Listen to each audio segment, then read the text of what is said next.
Olá! Você certamente aprendeu que após a abolição da escravatura, o Brasil incentivou a vinda de imigrantes europeus para o país porque precisava de mão de obra qualificada. Essa história, falando por alto, até parece fazer sentido, porém não é real.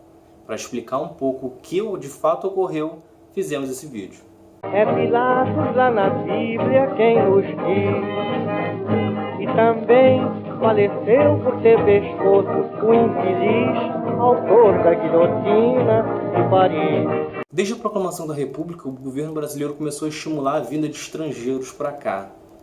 Os italianos foram que chegaram em maior número, mais de 1,5 milhão entre 1889 e até 1950. Outra nação, para a gente fazer uma comparação, os japoneses também chegaram em um número bem alto, só que eram tratados de formas diferentes. Embora ambos tenham trabalhado no campo, tenham desenvolvido outros tipos de serviços, os asiáticos eles não eram bem recebidos no Brasil. A sociedade brasileira queria que o processo de embranquecimento do país fosse feito através de europeus e não de asiáticos, que para eles eram chamavam eles de negros amarelos. De qualquer forma, neste processo, tanto os italianos como os asiáticos, eles chegavam aqui no Brasil, boa parte com as passagens totalmente pagas e recebendo moradias aqui. No entanto, eles precisavam trabalhar para os colonos e teriam que pagar por todo o custo que os colonos tiveram para trazê-los. Então eles ficavam totalmente reféns, tendo que pagar juros por causa desse processo. Era de fato uma situação muito complicada. Os europeus e os asiáticos tinham saído dos seus países e ficavam reféns aqui, precisavam passar anos trabalhando até pagar e aí, enfim, conseguir a sua liberdade, podemos dizer assim.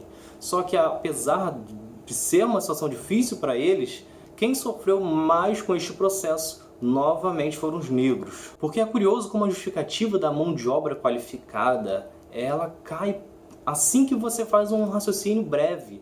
Se antes de serem libertos todos os negros davam conta dos serviços, davam conta da produção, como é que depois que eles deveriam ser remunerados, não serviam mais, precisavam de estrangeiros para o trabalho? Isso ocorreu porque, na verdade, o interesse não era na mão de obra qualificada, até porque quem já conhecia a terra, quem já conhecia o serviço, eram os negros que aqui já estavam. A questão é que nessa época, 58% da população brasileira era constituída por negros. E a elite e o governo quis que o Brasil passasse por um processo de embranquecimento. E isso não é uma invenção. Está no site da Câmara, colocarei o link aqui na descrição. É um documento de 1890 do Marechal Deodoro da Fonseca, na qual ele deixa claro que os portos brasileiros estavam abertos para todos os imigrantes, com exceção dos asiáticos e dos africanos, que deveriam pedir uma licença especial para entrar. Outro documento, esse já de bem mais tarde, 1945, dizia que todo estrangeiro poderia entrar no Brasil, desde que satisfaça condições pré-estabelecidas, como a necessidade de preservar e desenvolver características mais convenientes da sua ascendência europeia. Isso deixa claro que o objetivo era que chegassem brancos europeus, porque o Brasil queria ser um país branco, um país europeu. E isso ocorreu, na verdade, baseado no fato de que muitos da elite acreditavam realmente que a raça branca era superior às demais, tanto os negros quanto aos asiáticos.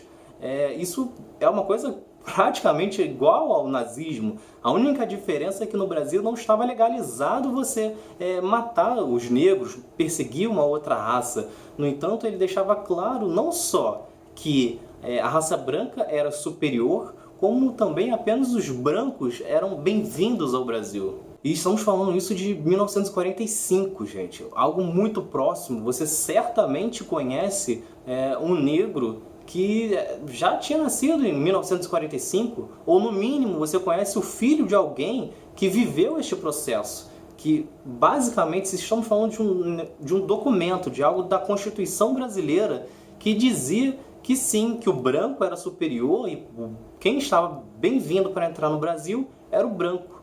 Então isso mais uma vez mostra como o Brasil ele se desenvolveu incentivando o racismo, direto ou indiretamente.